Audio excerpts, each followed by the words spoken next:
every day before supper time. She'd go down and buy the truck patch. Hey, this is Heath from Cereal at Midnight. A mess of poke salad and carry it home in a toast sack. Poke salad. Keep listening. Play that rock and roll. You got your granny. Everybody said it was a shame, cause her mama was a working on a chain gang.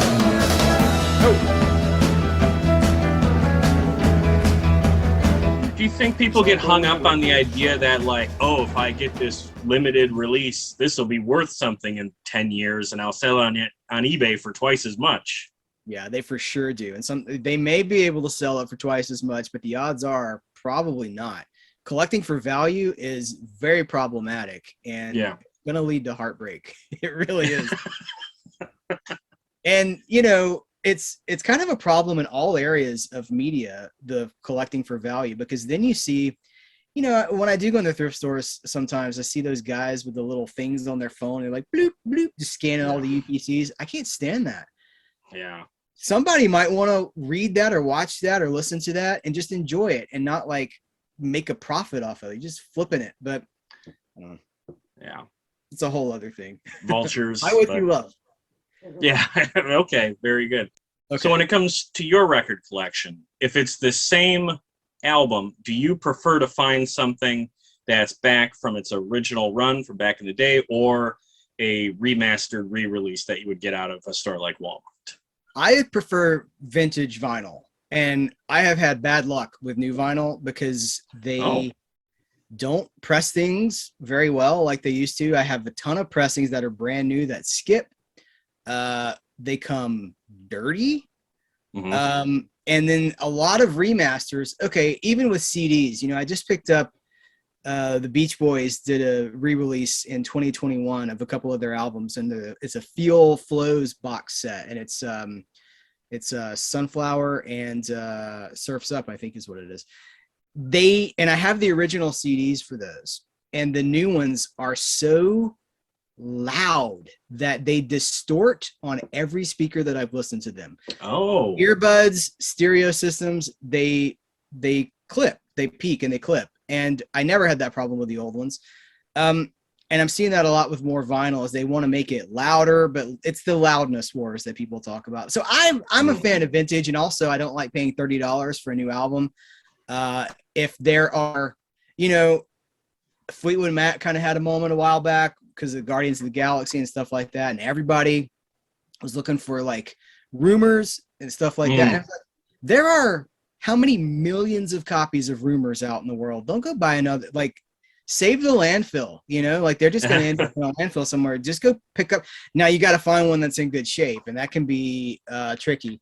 And if somebody's trying to sell it for $100 or something like that, I don't do the value thing. I'll just try to find something that's very good plus, very good plus, and just, I want to listen to it. That's all I want to do, is I want to listen to it. So I'm cheap. That's the secret. Is I'm cheap. Absolutely. I second that. Well, let's talk about affordability when it comes to records in particular. And I got to say, I'm starting to notice this with tapes too. You know, when it comes to collecting records in like the last 10 years, did you notice the same insane price jump from even value priced records from, like, say 10 years ago to now? Yeah, for sure. It's and super is that sort of made you less inclined? You know, does that damper your, you know, joy of collecting records? Well, I don't know. See, I have most of what I want. And I was telling you, like, I brought home 1,000 records, you know, like, and for free. Yep. So I haven't really ever been like, I want this, and I'm not willing to pay this for it. Like, I'm just not in that position. I got, you know, now there's things I don't have. I don't have most of the Beatles stuff. I wish that I did, but I don't have. I did. There's a sad story too there. At one point, I walked away from a lot of physical media, and I took. It was after a breakup, and I took boxes of records to the thrift store, and I just set them outside. And there was like White Album, Sgt. Pepper was in there. You look back and you're just like, what did you do that for? But I have most of what I have some Beatles, but like anything that I think of, I bought it 25 years ago or 20 years ago. So I don't really have to deal with that. But then there's other things that I'm curious about. And I see, one of the things that helps though is I've got a great record store and they price things to move. And because I'm an old fogey, and again, the people shopping at the record store are not looking for what I'm looking for. So like I picked up the first two Dick Dale albums, the surf guitar Dick Dale. I think they were $7 each. And I'm like, that's not what that would go for in any other shop. And they're in great shape. Right. No skips, nothing like that. So I'm just not like, I don't think they're selling, they're selling to kids really is what they're selling to teens and 20 somethings. And the stuff that I'm interested in, I don't have to pay that much for if I want it. So, yeah. And I wouldn't, that's the answer is I wouldn't do it. I wouldn't pay. Like, what's the most you would pay for a record? You personally? That's a good question. I mean, I think, for something that's not like signed, if I remember correctly, I think the most I threw down for was I was at a record store that was closing and they had some really nice condition original runs of some Ramones records. And they were like $25-$30 a piece. And I had never seen these records anywhere and they were in great condition. So it was just like, okay, someone else is going to buy them. They're discounted anyway. I mean, they're originally like 70. So, but yeah, about 20, if it's a special situation, maybe $30. Yeah, that's pretty much where I'm at. There's a series out of, I guess it's Europe. I want to say it's like Germany, but there's a series of bootlegs called Twist and Rumble. And I think there's 9 or 10 volumes of them now. And it's early psychobilly and rockabilly and like really twisted stuff. Like it's says strange stuff. And the covers have nudity and stuff, totally unlicensed, completely unlicensed. And they're hard to find here. And I paid, I think $20 each for the first 5 or 6 volumes. And I was like, where else am I going to see this? That brings up a whole different topic that I don't think we have time for, but I wonder if at some point in the future you'll do a video about the insane world of bootleg physical media. I saw your video about how to spot an eBay fake, and that was great. But you're touching on something where I would go to record shows where vendors come through and they have a hall and then they're all selling records, and all the most expensive stuff is always these unofficial bootlegs. Mm-hmm.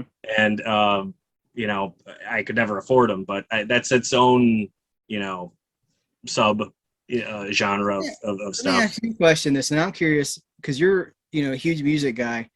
I assume, have you embraced digital as a not necessarily streaming, but like the MP3 format, or do you have to have it on that piece of vinyl?